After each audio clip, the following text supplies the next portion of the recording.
So I'd like to welcome you to the April Wisconsin Chapter NRHS meeting. Welcome to everybody. It's actually a nice day here in Wisconsin. So hopefully you all had a nice Easter. And then for those of us around here, handled the snowstorm a couple days later. Some places around here got 7 or 8 inches of snow. So the Easter Bunny didn't have a good trip home. So hopefully you all had a good time and we're going to get things going here. Just a couple of quick announcements. Just a reminder that the eclipse is on Monday. It's Eclipse Day. So Wisconsin here, Milwaukee will be about 90%. And again, be safe, wear your glasses, and hopefully it'll be clear where you are and you can see the eclipse because the next one isn't for 20 years. And so some of us may not be around.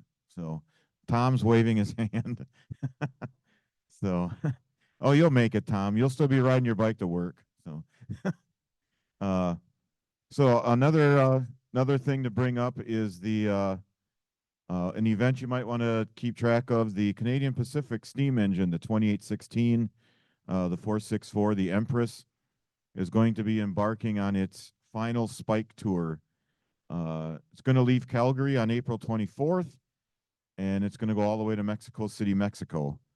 And it will be in Franklin Park, Illinois, in our neighborhood on May 8th.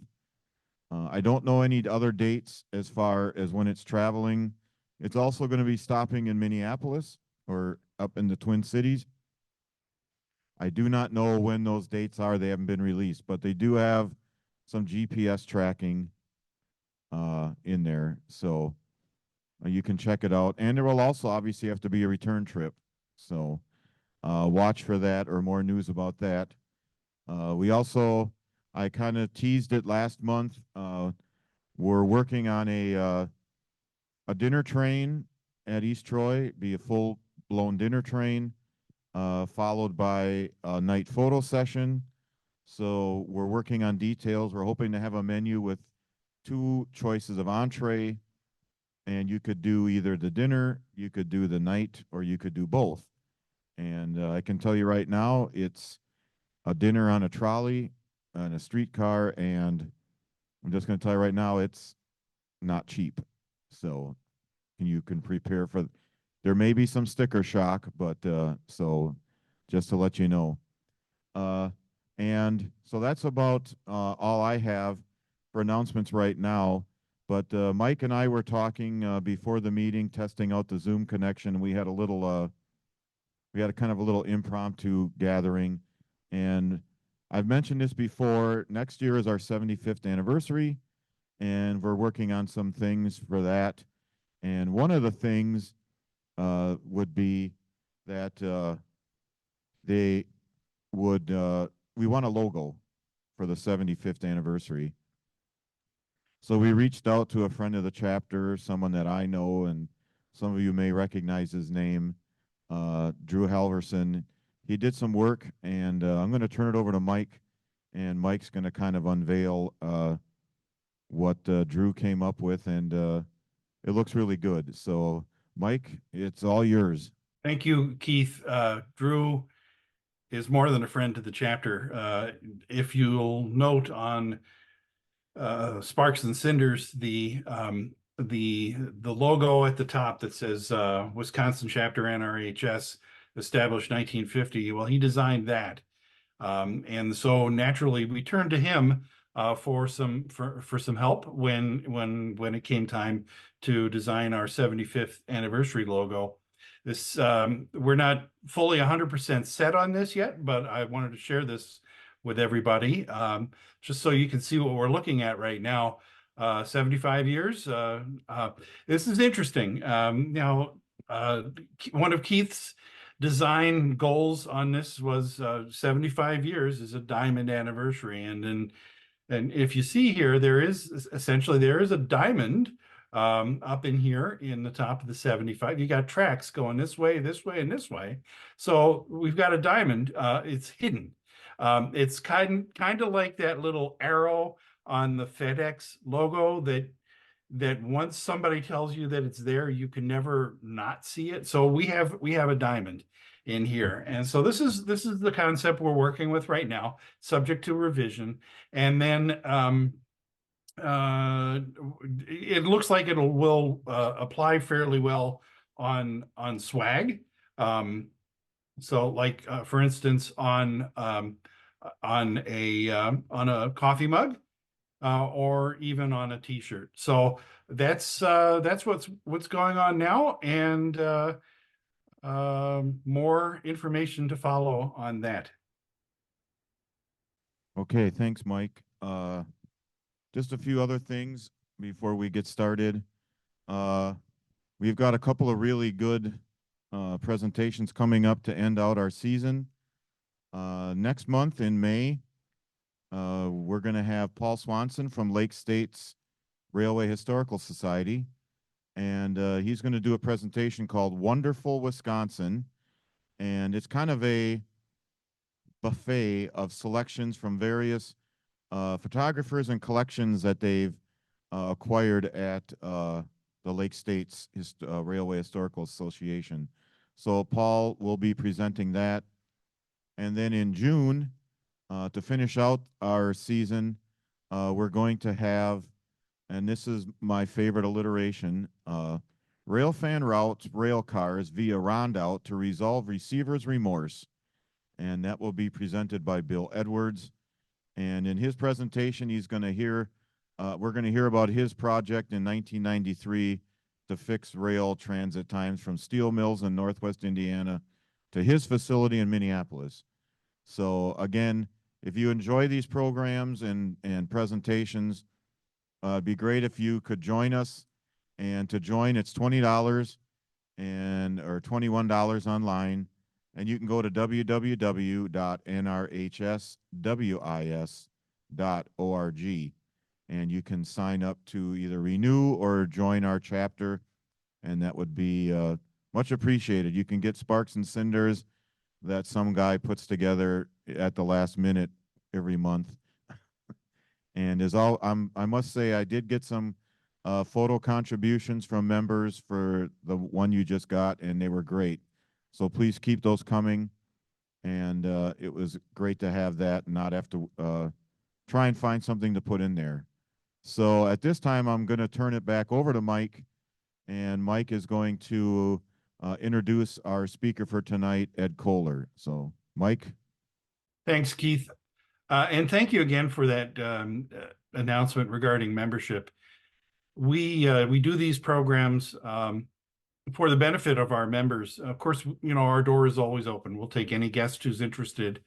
But we ask the folks that show up from time to time, if you find value in what you're seeing here, please support the chapter by becoming a member. Thank you. So it's interesting. I've known Ed for a couple of years now, although our roots are intertwined. They go deep, far back. Back when I was a youngster, I grew up near Ed on Long Island. I never knew him when I was back in the day back there, but during the pandemic, we had people coming to our Wisconsin chapter meeting, and he at the Long Island Sunrise Trail chapter had people coming to their meetings, and I was one of them. So I joined their chapter, Ed joined our chapter, and Ed has put together some great programs for us and for other organizations over the years. One of the most mythical railroads in the Northeast was the New York, Ontario, and Western. It was a short line that many people say should not have existed. It certainly couldn't exist in the climate that we have today, but and it had a hard time existing when it did exist. Ed's going to tell you all about that. And the other thing I'm going to say about this is on the email that we sent out either yesterday or today, there's a link to a handout. It's a PDF that tells you a little bit of some historical notes about the NYO&W, and it includes a station list and a map and things like that. So I urge you to find that email, download, and follow along. With that, I will turn it over to our friend and member, Ed Koehler. Thank you, Ed. Thank you very much, Mike. And the New York, Ontario, and Western is, well, you called it a short line, which may be right based on how much its finances were. But I guess in this day and age, they would call it a regional line because of where it reached. And if you download the handout, you'll see on the map. And let me also suggest that during the second part of this presentation, when we're talking about the end of the railroad, following on the map might be handy. But I want to tell you something. You guys didn't ask me to come here and speak to you. You guys asked me to come here and show you pictures.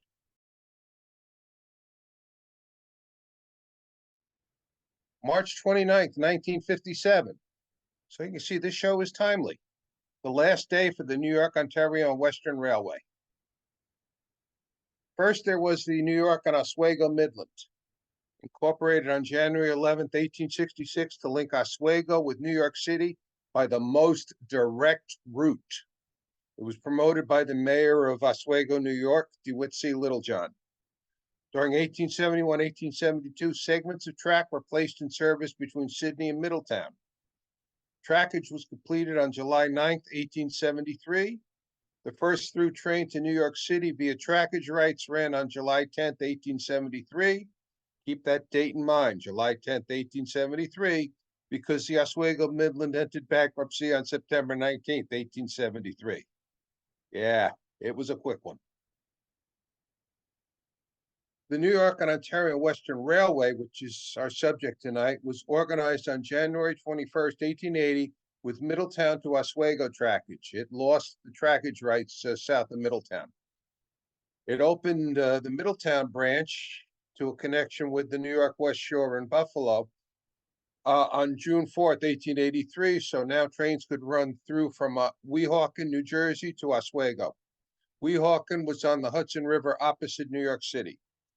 During 1904, the New Haven became the majority shareholder.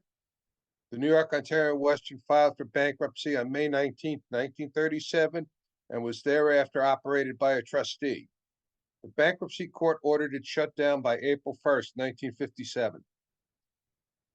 And here's proof of the New Haven purchasing the control of the railroad on November 10th, 1904. This is the actual certificate for 287,300 shares of New York, Ontario, and Western common stock.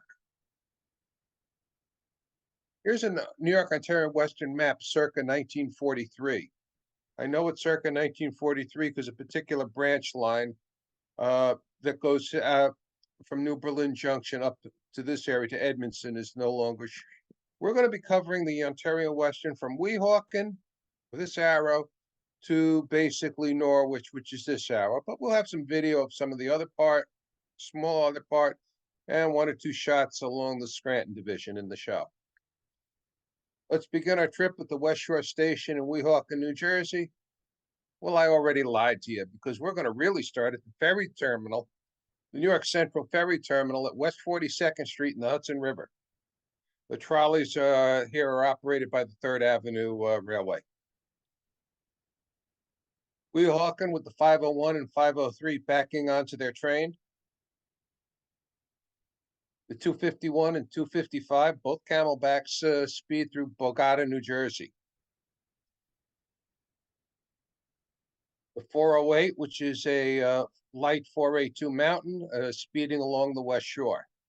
Notice the cars behind the baggage RPO car. They're New York Central. They're possibly Reading, possibly Central Railroad of New Jersey. The Cornwall coal trestle. The shell of the Cornwall powerhouse was the only thing left of that extensive facility by the mid-1970s. Here's the formal boundary between the New York, Ontario Western and the New York West Shore and Buffalo. And it is a massive granite pillar, if you will, sunk into the ground. I'm sure somebody has tried to collect it, but they'd need a heavy crane. Here's Cornwall, New York, with a P-Class 207 switching. I'm sorry if some of these pictures are coming over a little light, but we're dealing with a property that disappeared 67 years ago, and the steam locomotives disappeared shortly after World War II. It was one of the first railroads to dieselize completely. This is the 227 on train 1 at Firthcliffe. The Ontario and Western had a tremendous passenger business before the war, during the summer. During the winter, nobody would come up to the resorts in the Orange and Sullivan County area, so a single coach and a baggage RPO would suffice. This is the 324, which is a 280. It's a mile shy of the Little Britain station. Note the canal stubbing post. Being used here as a milepost. When the New York, Ontario Western extended the line from Ellenville to Kingston, they did it by purchasing the Delaware and Hudson Canal. Well, with the canal came the snubbing posts along the canal. The railroad wasn't using the canal, but maintenance away folks said, "Ooh, these snubbing posts make dandy mileposts." And so they were moved. This is Burnside, New York. This is the New York, Ontario Western, this line of ties here. This is the Lehigh and Hudson River Railroad going from left to right. This is Campbell Hall Station, 1965. This is an Erie Railroad facility. The New York, Ontario Western disappears here in the background. There was one of the switches that gave access to connection with the Erie's Montgomery branch and Maybrook Yard was over in this area behind the station. And there was also a small interchange yard used by the New York Central Railroad from their Weehawken Valley branch, which came down from Kingston. Busy spot at one time. Here's one of the 280 Class Ws at Campbell Hall, the 306. And Tower O with the 409 crossing the Erie at Campbell Hall. Interesting building. This is a classic Erie Railroad design, but it was owned and operated by the New York, Ontario Western. Because the New York, Ontario Western was the second railroad to be on this property, they had to maintain the facility, the interlocking facility, but the Erie, who was the railroad being crossed, defined what was going to be built. Marvelous collection of semaphores in this area, though. Here's W1 Class 325 in Maybrook Yard, again at 280. It was the only W1, and it was later rebuilt as a W2, so rare bird. SO Test Engine 601 and another FT in Maybrook Yard. SO, or Standard Oil Company, was looking to enter in a big way the railroad lubricant market. So it made a deal with the New York, Ontario Western. We'll give you locomotives. We'll give you the lubricants to use with it, but you have to provide us with all this data. And the Ontario Western's receiver said, well, that's trustee rather, said, that's not a bad idea. We got a free locomotive out of it and free lubrication. And they did. And then when the test was over, the locomotive was turned over to the railroad. But it had a unique, it was the only locomotive in the 600 series on the Ontario and Western. The New Haven Engine Terminal in Maybrook in the 1950s. In the foreground, we've got 4 RS3s from the Lehigh and Hudson River. In the middle left, you see a bunch of FAs from the New York, New Haven, and Hartford. The ones nearest the camera have been repainted in the green and gold scheme.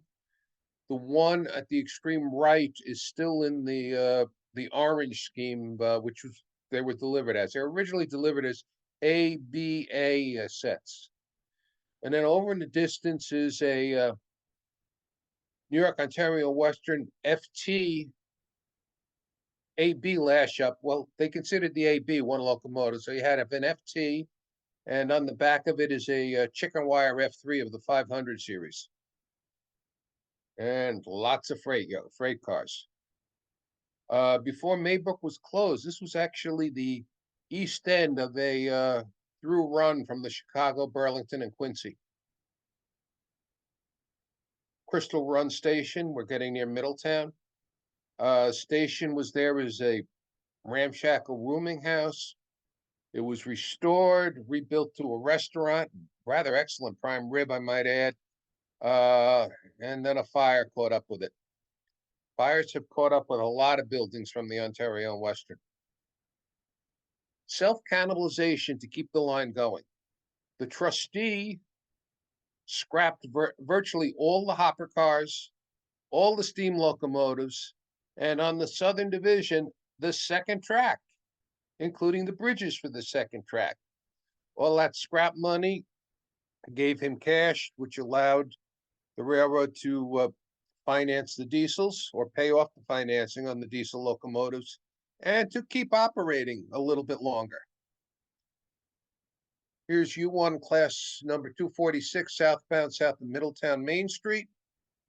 And the trackage in the foreground, this track here is the Middletown in New Jersey, as it's now known. And that's still operating.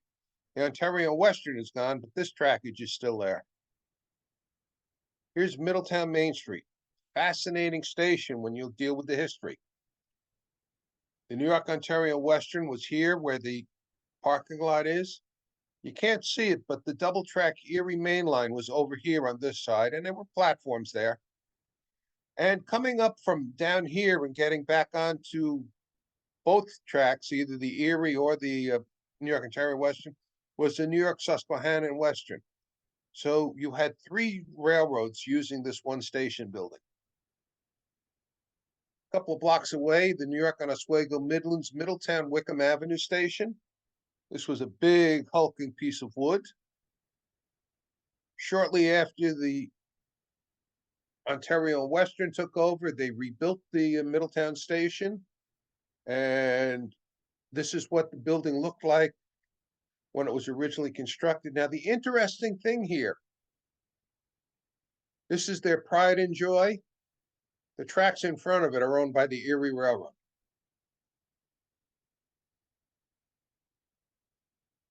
And here's the Wickham Avenue station in its final condition before the fires which have ravaged it. And recently the town of Middletown has announced that they're going to try and rehabilitate it. I don't know what they're going to do with it, but the more important thing here is notice that the center section is now bulked up and it's instead of being a single story, it's 3 stories. The trustee, in order to save money, closed the general offices on 42nd Street in Manhattan and moved all those offices up here to Middletown.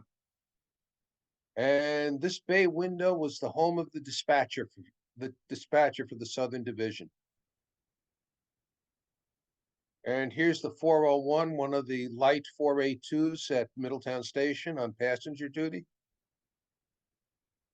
Middletown, the 405 in the Mountaineer paint scheme.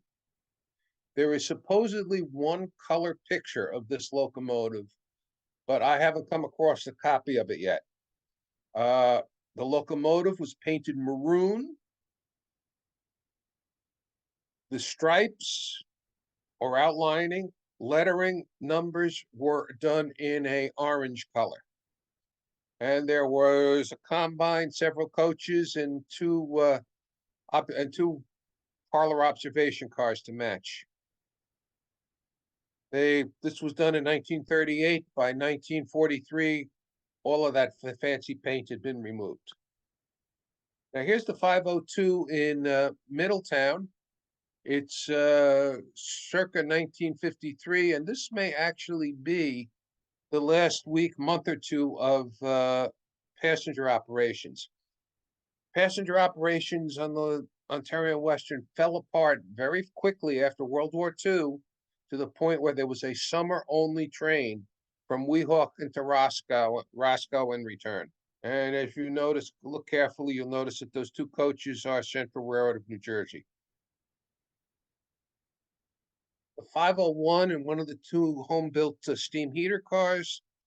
There was some thought after World War II that they would continue passenger service during the winter. And to that extent, they took 2 steam tenders and rebuilt them as heater cars, basically having the steam heat boiler that you would find in a F3 or, an F unit. But the passenger service didn't last long enough for them ever to be really used in passenger service. Here's the 803 and one other FT coming by Middletown Station. And this is the Express House in Middletown. That's still standing there, by the way. And Milk Car 1034 Middletown in 1946. It was no longer in milk service. What the trustee was doing was he would have a milk car pulled up onto the Express house siding. As he was going through papers in the general offices, anything he felt was of no value, he would have moved out to this refrigerator car. When the refrigerator car got full, it got moved up to the yard, and they set it on fire so they could salvage the metal from it. And they put another refrigerator car down here on the house track, and the cycle began again. The milk traffic was an important revenue source on the New York, Ontario Western. On the Southern Division, almost every station had a creamery, milk platform, or other dairy-related industry. This traffic all went away with a 1953 change in New York State marketing laws. And here's the 405 north of Middletown Station approaching the shops. This is a 1938 fan trip that we will get involved in a little bit later. At this time, the local train was moving into the shops, and the passengers were allowed to get off and take it and walk around the shops for about an hour. Here's the Middletown Yardmaster's office. Inspection engine 26 in the Middletown Yard. Beautiful Victorian gem, isn't it? A bull moose, that's a 210-2 in Middletown. The bull mooses came in 1916, which was also the same year that Teddy Roosevelt decided to run for a 3rd term of president as the Bull Moose Party. And so when these engines arrived on the Ontario Western, they were big brutes like a moose. They got nicknamed to be the Bull Moose. By the way, the Ontario Western wasn't the only railroad with a bunch of locomotives referred to as bull mooses. There were some on the Santa Fe. And here's the 272, a 260 being used in switching and freight service in the Middletown Yard. And GE 44 tonner 101 in the later paint scheme. Note the MU receptacle. The 5 GE 44 tonners were originally delivered in a maroon and with silver stripe paint scheme, and none of them had multiple unit control. 2 of them, the 101 and the 105, were given multiple unit control so that they could work together to serve the New York State prison at Napanoch. The clearances in the station to bring coal hoppers were not big enough to allow full-size NW2s into the property. A Middletown locomotive celebrity, Middletown and Unionville 6. The Middletown and Unionville was a earlier name for the Middletown in New Jersey, and the number 6 had originally belonged to the New York, Ontario and Western. It was maintained at the Middletown shops under contract, as were the locomotives of the New York, Susquehanna and Western once it left the Erie Railroad's dominance.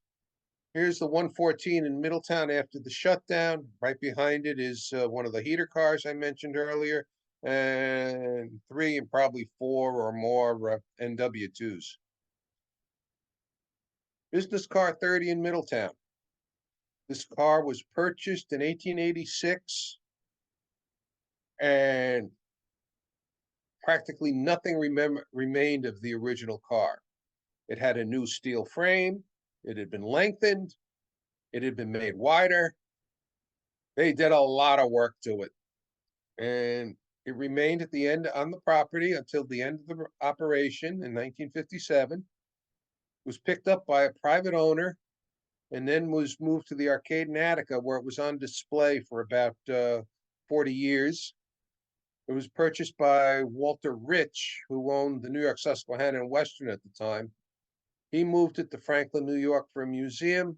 He was funding the restoration of it until he passed away, and his family cut the money out. So there's been a little bit of an issue, but I understand some restoration work has gone on, and we'll see it a little bit later in the presentation.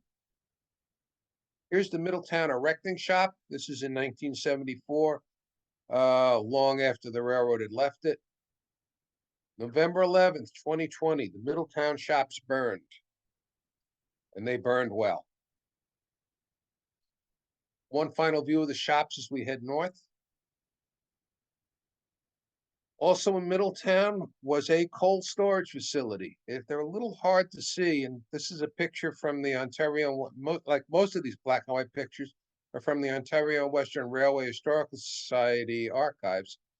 These 4 triangular piles of coal were Dodge coal storage units.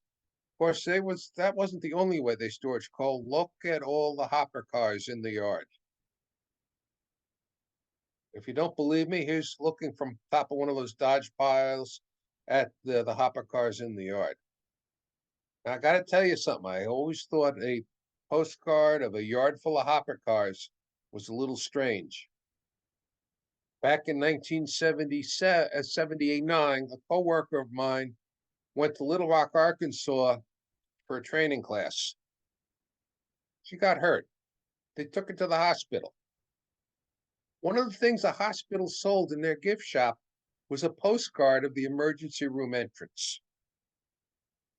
Oh, well. Speaking of the coal traffic, the New York, Ontario Western got its first taste of revenue from coal, transporting it from Sydney to Oswego for the Delaware and Hudson Canal and Coal Company. The New York, Ontario Western then built the Scranton division to tap the anthracite coal fields, completing it in June 1890. The Southern Division was rebuilt from single track to double track to handle this traffic flow. Coal storage facilities were built at Kenosha and Middletown. Those were those Dodge facilities we just tried to show you. 2 coal piers at Weehawken, 1 at Cornwall, and an additional 1 at Oswego were added to transfer coal to marine vessels. A marine division was created to transport New York, Ontario, Western coal to points as far away as Portland, Maine. A retail coal yard was established in Toronto, Ontario, Canada, and that coal yard had a siding in it. So you literally could make a very weak argument that the New York, Ontario Western ran both in the United States and Canada, although the trackage in Canada was basically an industrial siding. Coal traffic held up well until the 1940s. As the decade began, 20 P-Class 280s were assigned to Bayfield Yard near Carbondale, Pennsylvania for the service. By the end of the decade, only 3 NW2s were at Mayfield, and they also switched the yard. It was almost like a light switch, turned off the anthracite coal trade. The last big movement of coal was under contract to the U.S. government for the Marshall Plan after World War II. Here's Heavy Mountain, 482-459 north of Middletown with a freight. And RF Tower at Crawford Junction. I've put this in because Crawford Junction comes up in the shutdown story of the railroad. The north portal of Highview Tunnel in 1974. The tool shed at Highview Tunnel. My back is to the tunnel at this picture. And you can see Highview Station sticking out there around the curve. And Highview Tunnel was cut through rock, wasn't lined, it leaked. So there was a track car that would go in, and the tunnel maintainers had the lousy job of chipping out all the icicles in between trains. And here's Highview Station, 1974. At the time I was there, it was a weed overgrown chicken coop. It has since been purchased, restored. It looks wonderful. And there's a ticket wicket in the living room, which is the former agent's office. Here's the 405 at speed near Mamakating. It's probably early 1939 or 4041 because it still has the trim on it. Mamakating Station. This is the street side. It's now a VFW hall, and they've built a number of sheds on the back that extend out over where the right-of-way was. So sort of an ugly picture on that side. Summitville. The 225 is on the Kingston branch, a Y2 pusher on the main. For some years after World War II, a few years, there was a shuttle train that went between Summitville and halfway up the Kingston branch to serve the summer residents.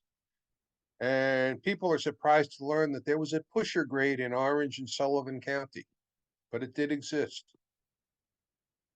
Remember, the railroad, the Ontario Western under DeWitt C. Littlejohn was, we're going to build in the most direct line possible, and he didn't take into account the grades. So they ended up with a razor tooth profile. Here's a second 14 at Summitville Tank on a Port Jervis train.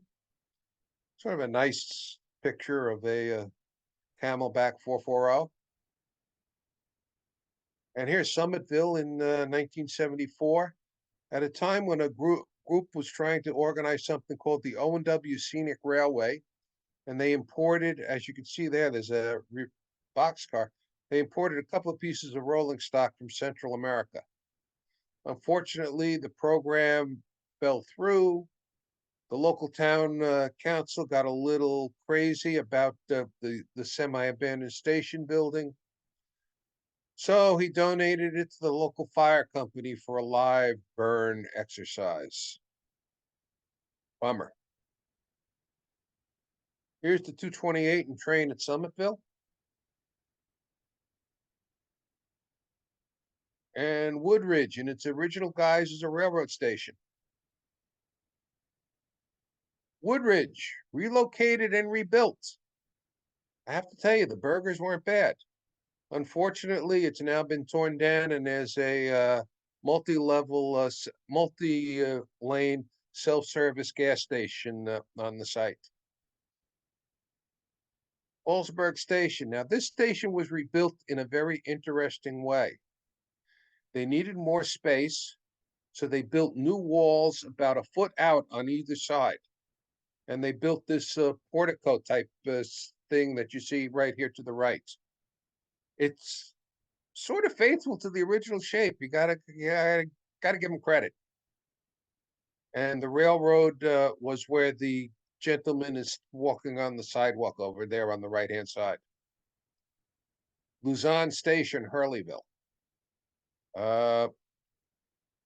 The O&W tried to avoid having similar station names, and since there was a Hurley on the Kingston branch, they named this station Luzon after the after a battle in the Spanish-American War. Here's Ferndale Trestle with an E-class locomotive and a passenger train on it. And these light 460s, that's probably the maximum load in this particular part of the railroad. Here's the 822 leading a freight off of the Ferndale Trestle in a Gene Koehler photograph. Ferndale Trestle. As I said, remember I talked about the scrapping? You can see half the trestle has been torched away for scrap. Actually, it wasn't one trestle, it was two side-by-side trestles. There's a model railroad club in Liberty, New York that's modeled this part of the New York, Ontario, Western, and they have a model of this trestle as a double-track facility. Ferndale Trestle. Only some of the footings remain, and the arrow is pointing to one of them. Ferndale Station, it's now a distributor for fuel oil products. And the 111 switching a D&H hopper by the Liberty contract less than carload lot facility. Two things of interest here. First, look at that hopper car. That is a wood-walled hopper car. Composite construction, looks like metal ends and metal framing, but wood walls. Now, the Ontario Western, after World War II, consolidated all of their Catskill area less than carload deliveries out of this facility in Liberty. It was basically a trucking company warehouse, but it had a nice storefront on it. That building is still there. It's now an antiques mall. Unfortunately, the NW2 is gone. Liberty on a busy day post-World War One. I think it's post-World War One. I'm not too good on dating cars, but they sort of look post-World War One to me. Here's the 807 at Liberty, the 807 and one other. And Liberty Station in 1974. At this time, it was a tavern. I have to tell you, it was a brutally hot day that day, and beer was nice and cold. One night the chef went home and didn't turn off the French fry fryer, and you can guess what happened. Here's the 405 at Liberty. This picture was taken late World War II or just after the war. The 405 has lost its Mountaineer trim. And in 43, the Ontario Western sold off most of their steel passenger equipment, all their steel coaches and their steel combines. So what was left is rather interesting because we already saw the private car, the 30. There were, behind this locomotive, there were 3 of those baggage cars. They would all end up in maintenance of way service, painted red. There were 3 of those RPO baggage combines. 2 of them would be painted to match the diesel locomotives. The third one would remain in the green. And then on the tail end of the train is what was originally a parlor observation car that was purchased from the St. Louis Southwestern or Cotton Belt. There were 2 of those.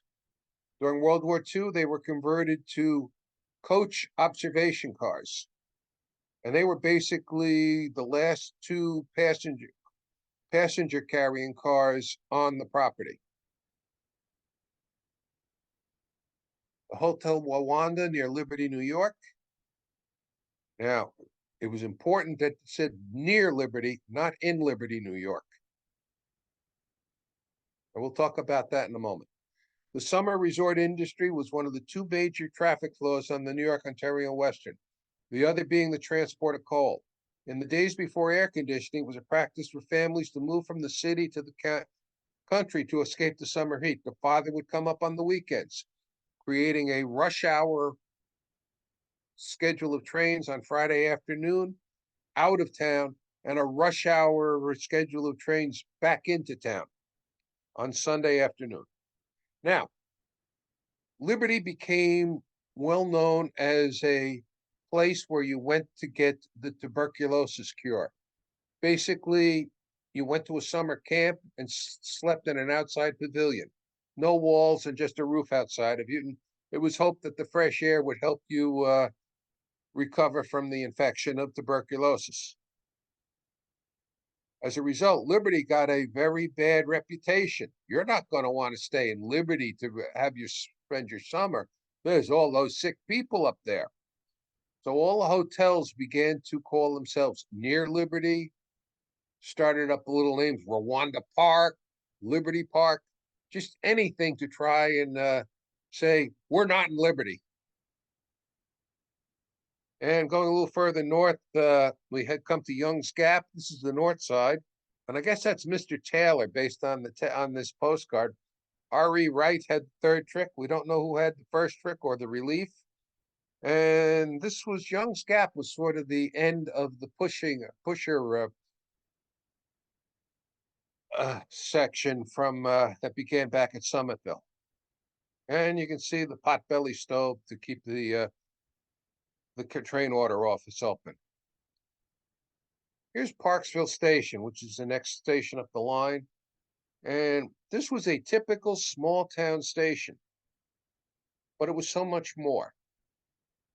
You had your waiting room on the first floor. At this end, you had your waiting room. In the middle, you had the agent's office, and the agent was also a telegrapher.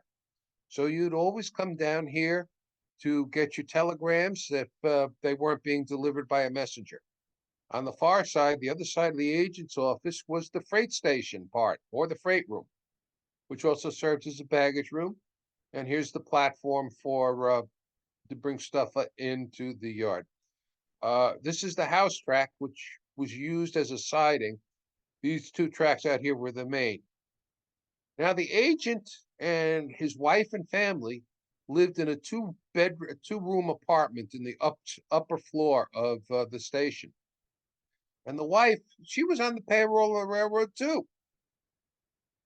She made money by cooking meals for the two telegraphers, who each lived in a one-bedroom apartment in the basement of this station. Quite a interesting microcosm of the area. Today, Parkville doesn't, as a community, doesn't exist. That's a former Erie caboose at Livingston Manor. Rather historic Erie caboose. It was one of the first all-steel cabooses built for the Erie, but the local Chamber of Commerce thought it would be nice to paint it up for the New York, Ontario, and Western, put their town name on it, and no one can figure out where the number 1444 comes from. The original New York and Oswego Midland Livingston Station manor still survives. And if you look carefully, here's the, it's been moved a couple of blocks. This is where the station, the passengers went into the station. The agent's office was here. This was the baggage room. And the second floor was available for storage and for the agent to live. The garage on the left was a later addition. The Ontario Western's Livingston Manor Station, no passenger station, no longer survives. And here's the 456 a Heavy Mountain at the Livingston Manor water tank. And the Livingston Manor Freight House is still there. If you go behind the telephone exchange building, you can see it. Also there, or at least the last time I was there, was the coal towers that you use, or the coal silos that you used to see typical in every town. And these were rail served at one time. And over here is a crossing shanty from the Ontario Western. This was a piece of concrete. It was, molded, lifted up by a crane and moved wherever they want. Here's a pair of FTs on the passenger train near Roscoe. And again, the New York Central coaches. As the railroad wound down passenger service, it usually leased coaches for the year, either from the New York Central, the Reading, or the Central Railroad of New Jersey. And there's one of those baggage RPOs painted up to match the diesels. And not the same train, but at Roscoe with 502, which is one of those chicken wire F3s. And you've got Central Railroad of New Jersey coaches on the train. Roscoe on May 29th, 1949. And my first question was, is that date true? So if you look at the railroad worker there on the left, you see he's in shirt sleeves. So yeah, it's probably May. So that third piece of rolling stock in the train, that is a heater car. Why the hell is there a heater car on the train in May? About the nearest I can figure is we don't have hard and fast dates for the construction of the two heater cars. But we know one of them was built in the first half of 1949. Well, May is in the first half of 1949. So maybe, just maybe, it's out for a test ride just to see how it runs. Here's trout fishing in the Beaver Kill near Roscoe, New York. Trout fishing was an important part revenue source for the Ontario Western. The state of New York took pride in stocking the streams that fed into the East Branch of the Delaware River with trout each year, a practice that continues to this day. In those days, the trout fingerlings were transported by rail car. Today, they're by tank truck. The New York Ontario Western was always quick to advertise that it served this area as it extended the summer season for rail travel. The trout fishing season is about to begin, so, would add another month and a half to the passenger rush up to upstate New York. Here's Cook's Falls. Very nice building. It's now a vacation home.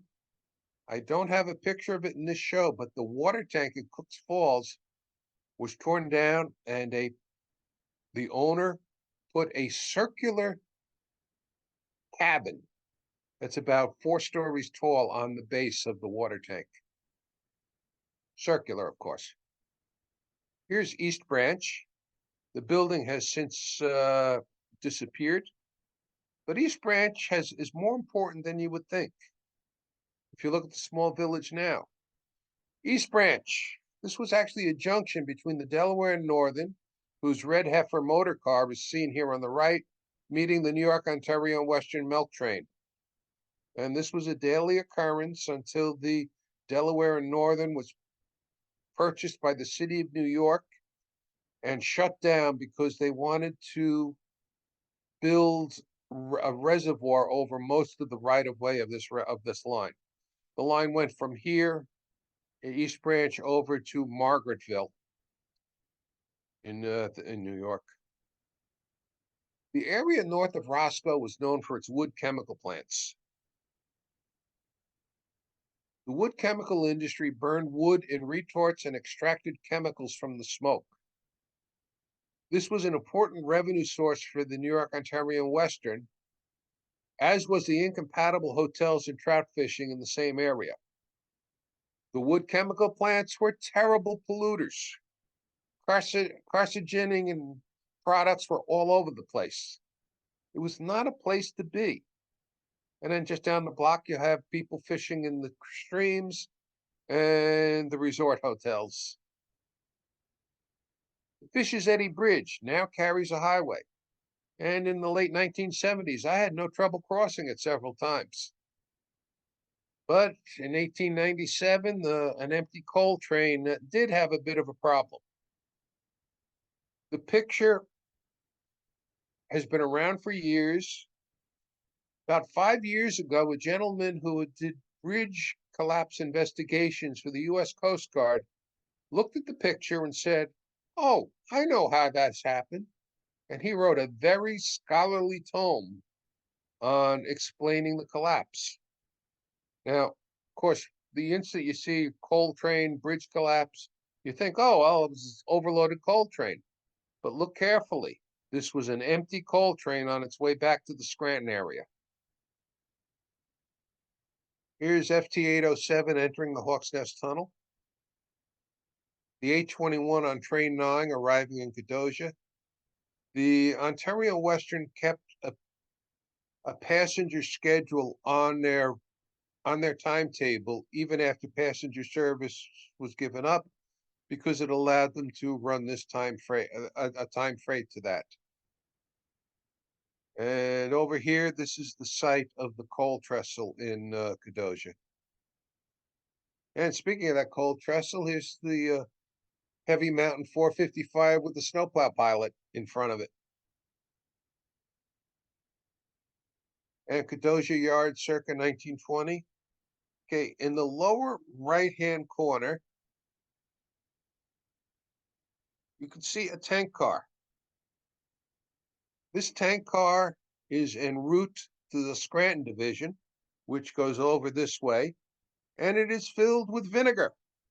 There was a plant that made mayonnaise just south of Scranton that used this vinegar, and the Ontario Western had the privilege of transporting it to the yard.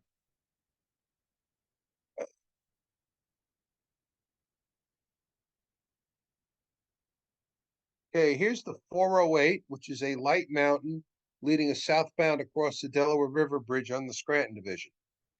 We're going to take a little side trip here for, then that's Hancock, New York over there on the left on the hillside.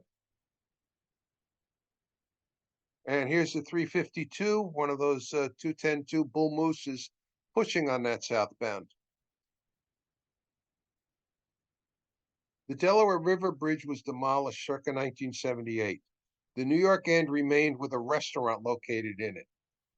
The reason that end remained was the Erie Railroad, or the Erie Lackawanna more properly, wanted a lot of money to provide flag protection while they demolished that section of the bridge over their tracks. The Ontario Carbondale and Scranton Corporation, which was a successor to the New York, Ontario and Western, didn't want to pay that kind of money. So they took down the rest of the bridge in 1978 and left that there. After Conrail, they shut down the Erie Lackawanna's southern tier. So the OCS Corporation came in and quickly demolished the bridge. By the way, the food was terrible at that, basically it was a hot dog stand. This is the second 802 passing Linden Street in Scranton, Pennsylvania, October 4th, 1953. This is a picture by the legendary Ed Miller, who's well known for his trolley images from all over the eastern United States. However, he did take 5 pictures of the New York, Ontario Western in his hometown of Scranton. At the top of the hill, or on the bluff above the train, this is the Delaware and Hudson Scranton station. And here, the freight house, and this is the station and the platforms behind the station. Today, this has got, after the railroad abandoned this for passenger service, it became a bus terminal. The bus terminal has since moved to a location across the street, and it's now a parking lot. It's also, if you go the bus terminal, you go behind the bus terminal, there's a rail yard. That rail yard is served by the Delaware Lackawanna and Steamtown. So that's on Lackawanna Avenue. And we're back in Kedosia. This is the late 1950s, and it's probably near the end of the line, seeing how empty the yard is. Here's Kedosia Station. After the railroad abandoned, it became a tavern for a number of years. It has since become a florist's. The freight house also survives at Kedosia. For many years, it was a used car dealership. Interesting used car dealership because he also dealt in used fire trucks. Today, it's part of the florist's business. Here's the 120 switching 9 and train 9 in Kedosia. And you can see one of the baggage RPO cars painted in the maintenance of way red color. A little further up the line, Apex Station from a postcard. Notice the station taxi. Dashing pair of horses. The Mountain Express near Granton, sidings above Apex. There was never a station here, but got the name Granton anyway. Postcard view of Beerston Station, which is the building nearest to us, and the Creamery, which is the building in the slight distance. And here the taxi's been motorized. Walton baggage room. Of the passenger station in Walton, the main passenger station in Walton, this is the only part that's left, the baggage room. Today, it's an apartment. This building this section of the building had a basement. So the guy has a 2-story apartment in this small little structure. And you can see the heating and cooling equipment off there to the right. And here's a 242 at Walton. And to the right of the locomotive is the baggage room that we just got a look at. And here's the Walton Freight House. At the time I was there, it was a plumbing distributors. I understand it's now a gym. And I'm sorry about the poor quality of this stuff at Sydney, but it's what survives. This is a Sydney freight house, which was joint with the Delaware and Hudson. On the right-hand side, where the tracks aren't anymore, was the Ontario and Western, and you can still see the Delaware and Hudson tracks at this time on the left. On the site of the Ontario and Western trackage, there was an A&P there for a number of years. Like the railroad, even the A&P was gone at this time. Here's another view of the joint Sydney Freight House, August 1957.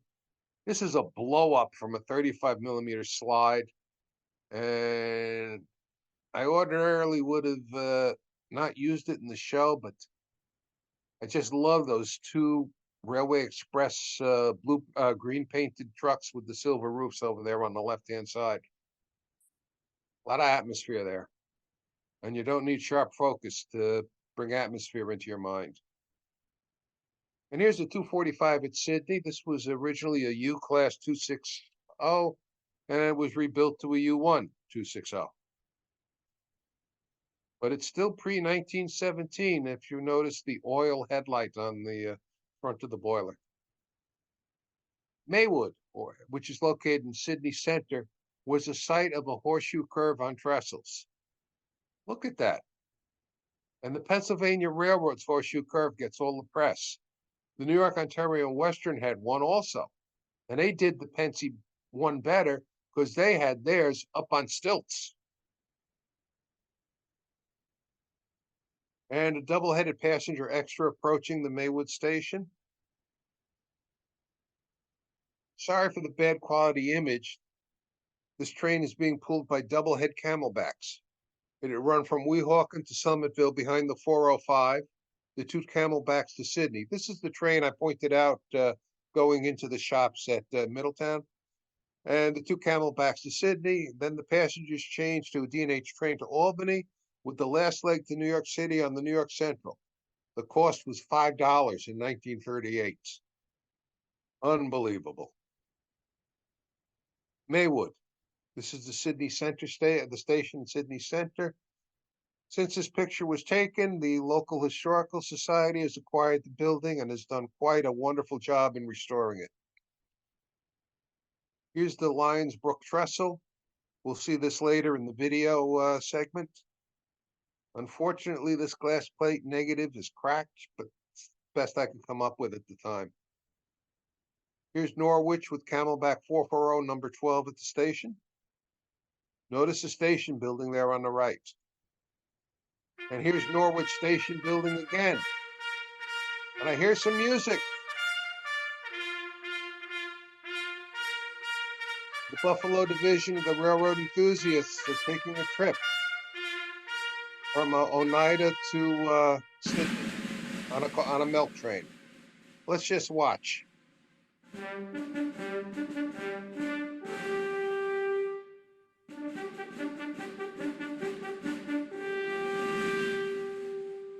John Tahibi now lives in this station. He's restored it, if you know the name.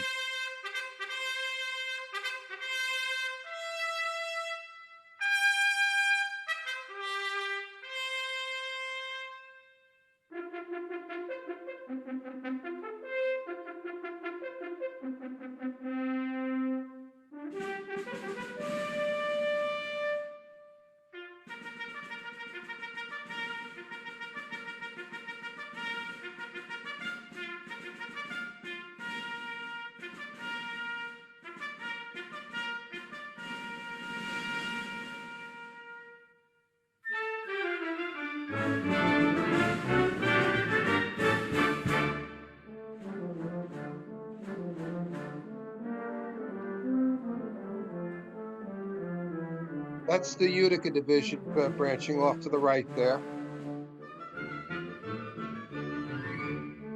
And there's the station agent going back to his job.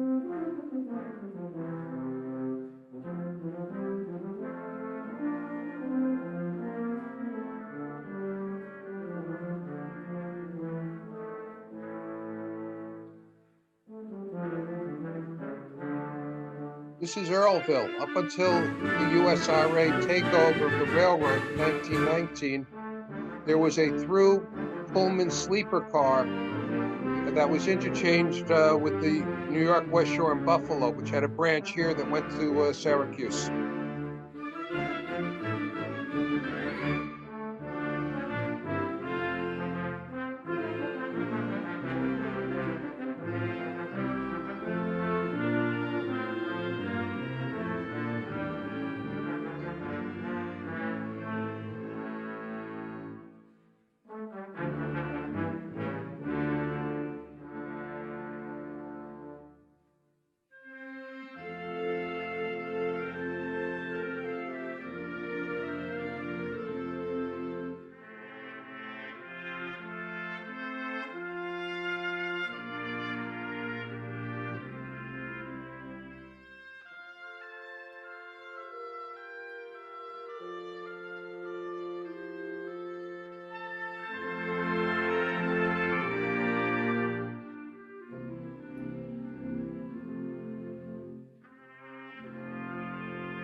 Hey, thank you for viewing. I'm sorry about the quality of the movie, but it's 1938 filming with probably a Coke bottle lens.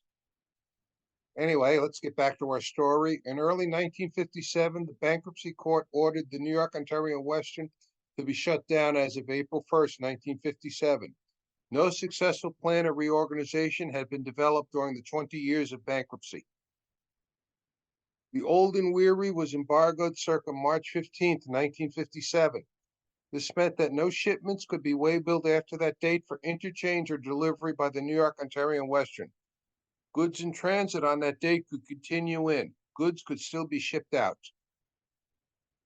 The last train. On March 27th, 1957, the 805 was seen northbound near Apex. A little bit further and the train is near Bearston. This locomotive becomes important in our story. And here's Northfield Tunnel as the 805 approaches, March 27th, 1957. The 805 crossing the Delaware and Hudson in Sydney.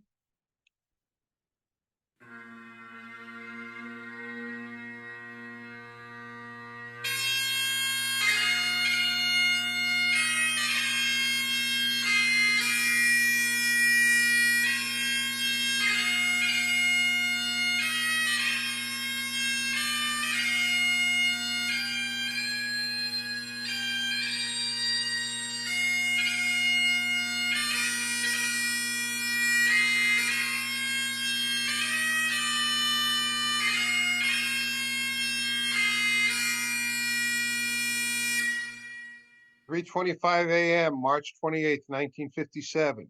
Train WN9 terminates in Middletown, ending operations south of Middletown.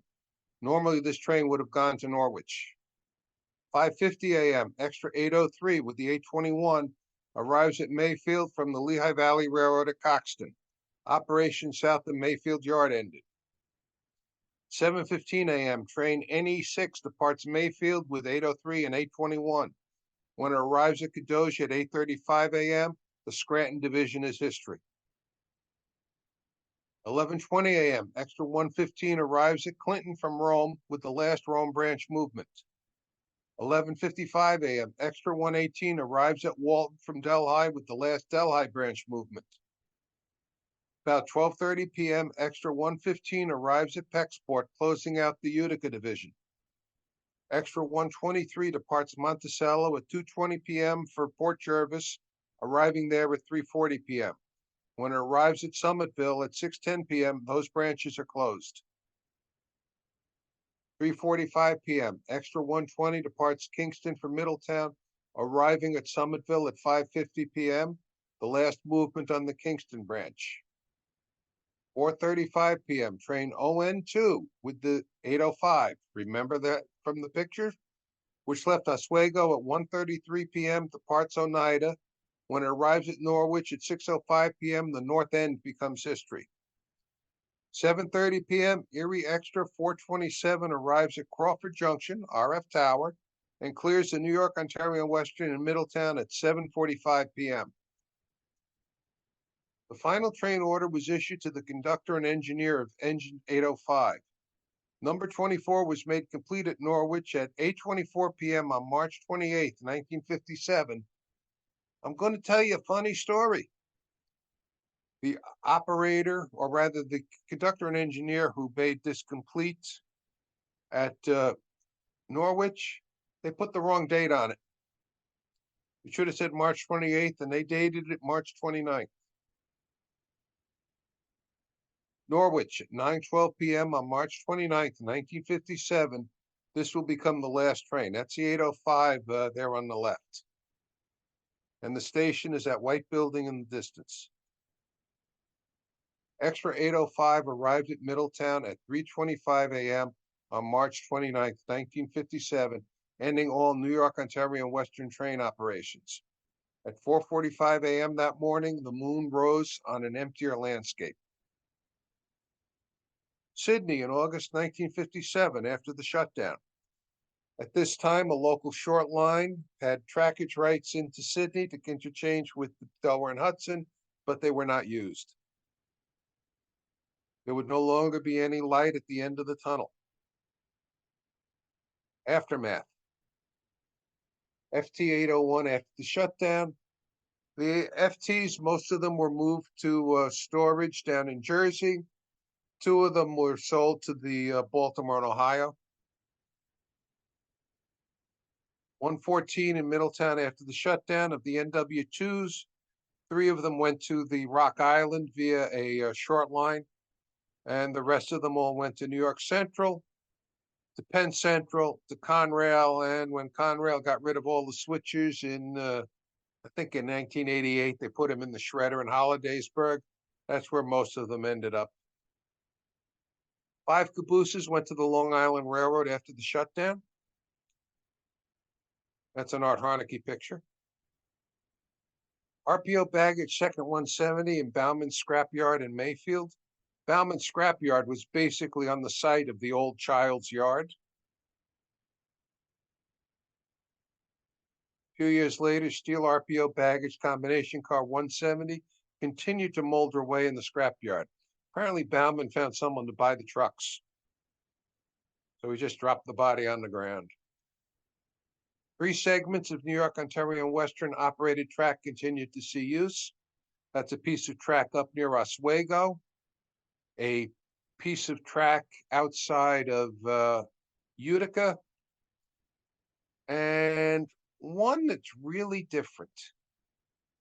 This is actually a piece of Erie-Lackawanna track that the O&W had rights over. This was from Middletown Main Street to RF Tower. And here's Erie-Lackawanna 439 at the long crossover at Middletown Main Street. This is in 1974, I believe. And here it is, the Crawford Freight passing the Wickham Avenue station of the New York, Ontario Western. Today, this would be a a Middletown and New Jersey train passing here. They use this trackage to interchange with Conrail. And a precious few pieces of rolling stock survive. Here's the 116 in upstate New York. The 105 at Steamtown, now owned by the O&W Railway Historical Society. One of the 101 is down in the possession of a railroad museum in Georgia. Business Car 30 in Arcade. It's in Arcade, New York. It is now in Franklin. Now, one of the mysteries of life. For 40 years, this car stood outside. During the winter, it was covered with a tarp, but during the summer, it was just out there. Nobody noticed that beautiful railing on the end of the car, solid brass. It survives and it's in the museum in Franklin. Four-wheel caboose 8206, which is one of about three four-wheel cabooses that are still around. And eight-wheel caboose is it's on display in that was sold to the Unity Railroad. It's on display in the Pittsburgh area. And another four-wheel caboose, eight-wheel caboose that went to the Long Island Railroad is now a bed and breakfast down in College Station, Texas. They advertise it as a Pennsylvania Railroad caboose, but that's a whole story for a whole nother evening. And it's the track car in the State Railroad Museum in Pennsylvania, in Strasburg, Pennsylvania. Rather jaunty, streamlined end on that track car, I might add. And not in NYO&W 7 in the New York Museum. This is the Central New York chapter NRHS museum. They don't own this locomotive. It is owned by one of their members. And this is sort of a fanciful adaptation of the silver and maroon scheme. What's in yellow, probably, if it was properly done, what's in yellow would have been in silver. It's since been repainted in the gray, yellow, and orange paint scheme, but it's still a former Wickwire Spencer Steel shop switcher, industrial switcher rather. New York, Ontario Western 150. Everyone goes to the Strasburg Railroad, takes a picture of this, and knowing I'm an O&W fan, say, hey, there's one left. And the answer is no. It's a former New York Central car that's been modified as a ballast hopper. The New York, Ontario Western never had a hopper car this big. And there are reminders of the Ontario Western all over the place, and some places you don't expect to find. Here's a mural on a fire truck from Liberty, New York, with the Liberty Station behind it. And there's that fire truck, just to prove that I'm not telling you the truth. There it is right above the rear wheels. And the New York, Ontario Western Railway, January 21st, 1880 to March 29th, 1957. Want to trace the Ontario Western yourself?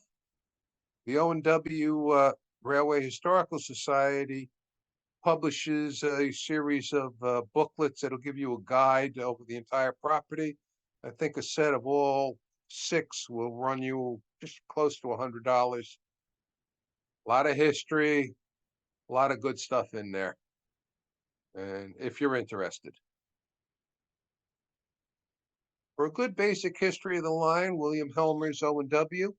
There's a couple of mistakes, but if you're a knowledgeable rail fan, you'll know that that's not 2 Alco switchers sunning themselves on a Sunday in Kadoja. You know, the notch in their hoods is sort of the clue. You could probably pick this up fairly reasonable on ABE Books or some of the other used book services. That's my personal copy, and you can see it had some use over the years. And tonight in the audience is a gentleman by the name of Fred Reeder, who lives in Tennessee. In talking about their model railroads, he introduced the Ontario Western to Buzzy Lubitz. In turn, Buzzy introduced me to the line, and you know, the best way I could say is with this show was to say that this show was in memory of Buzzy. And that's a picture of a no trespassing sign that Buzzy took and gave me. So thank you, Buzzy. And the first musical selection, which was during the movie, was The Land of Hope and Glory. It's from the album Portsmouth, recorded by His Majesty's Royal Marines Band Service. The video is from the archives of the Ontario Western Railway Historical Society, with no further crediting available, although I've been told that it was filmed by a member of the Buffalo chapter NRHS in 1938. I'm still working that down to get it proof positive, or reasonable positive, to add to the show. The second selection is Piper's Lament. This was played during the shutdown scenario of the line. It was also the music played while they lowered Queen Elizabeth's coffin to her grave from the St. George's Chapel. The music is credited to the Household Division and is from the album The Best Bagpipe Moments Ever. Now, I have a little problem with the creditation for the Household Division because being a bit of an Anglophile, I know the only bagpipes in the Household Regiment bands, and there are six rather, is the Irish Guards. So why it couldn't be credited to the Irish Guards, I don't know. And Texas Copper goes all the way back to 2017, but I got to be honest, the show goes back to the late 1970s. And photographed with captions not outlined are copyright by me because they're my shots. No claim of copyright is made for an image or video with an outline caption. Those copyrights remain with their respective owners. And I'm going to shut this off in a moment so we can see everybody's picture. If there's any constructive criticisms, questions, or comments, I'll be more than happy to have them. I think basically you're going to have to come up to Keith and grab the mic out of his hand to ask you the question, but we'll leave it at that. And anyone in Zoom land, if you want to raise your hand, we'll recognize you and we'll try and get the questions going. Ed, this is Dave Nelson, and I want to thank you for giving a presentation that was everything I was hoping it would be and more. Thank you. Thank you very much. I try. You know, I've got plenty more. I know I've bombarded you and Mike and Keith with the list of what I got. So I know I can't hog it and do them all, but I try to do my best. So one of the tantalizing things on your list is the Maine 2-footer railroads, and I think that would be enjoyed by this same audience. I'm more than happy to provide some of that. In fact, tell you what we're going to do here. So I've got a question with the Sydney Freight House. Just one sec, Manfred, I'll get you. This is the Maine 2-footers in the background. Okay. Hey, Manfred, your question. Yeah, I noticed the second floor of that freight house, and that looks like an industrial window, which is more like one in a machine shop or something like that. So what was on the second floor? Do you know that? The freight house at what location? Sydney. Sydney. It was a 2-story freight house, to the best of my knowledge. Yeah, that has these iron cast windows with the small panes. Yeah. And that looks like an industrial setting, not like a kind of office or living quarters or whatever. No, that building was a pure freight house, both wings. The Hudson had the north wing, the Ontario Western had the south wing, and there was a central receiving area between the two. Yeah. Okay, thanks, Ed. Hold on. We got one question here. So Ed, come around here. Hold on, Ed. Here he is. Okay. Hi, Ed. Thanks very much for the very enjoyable presentation that you gave. I gather from the knowledge I have of members like you of the New York, Ontario, and Western Historical Society that you are very passionate about the history of the railroad and collecting all information about it. Do you know, I have a question for you. Do you know the final disposition of the material that was owned by the fella who was a member of your society living in upstate New York, who had all his stuff moved out to the chicken coop by his widow? I think if it's the stuff I'm thinking about, I believe then society chairman Joe Bucks was able to recover most of that and it was moved to the archives, which are now in Middletown. Okay, great. Thank you. I know he did a lot. Joe Bucks did a lot of gathering of stuff. They're still, years later, they're still trying to get it all inventoried and put together. Hey, Ed. The trip that we went on tonight, was most of that through the Catskill Mountains? Yes, most of this was on the Southern Division, which would be due through the Catskill Mountains, although the Catskills range in that particular area are called the let me say it right, Shogunocks, rather than the Catskills. The Ontario Western went through the Shogunocks. The Ulster and Delaware went through the Catskills, which was later the Catskill branch of the New York Central. Thank you. And yeah, there's whole differences between those two sections that I won't get into. Okay. Anybody else? I want to Yes. thank you for putting up with me. I want to thank Keith, Mike, and Dave for scheduling me. Gordy, did you have a question? Yeah, well, I didn't have a question. I just a comment. Ed, I love that shot at Sydney of the O&W cross and the D&H. Of course, I dispatched the D&H for 50 years, and whenever I'd ride a train down through there, you could still see across the river. You could see the pilings there for the bridge at Sydney. Really a great shot. Yes, you can. Thank you. It's funny. I got that's part of a group of pictures I bought from Paul F. Guard, and he refused to tell me who actually took them. I always had some suspicions, but I mean, there's only about 8 of them, I think. But great stuff, and the fact that they were the day before the last full day of operation, it just blows my mind. Yeah, really great shot. Thank you. It is. So again, we had 11 people in the house here at one time, and I believe no one else has a question. So great to see everybody. Manfred, great to see you from Germany visiting us. And Yeah, he's up late.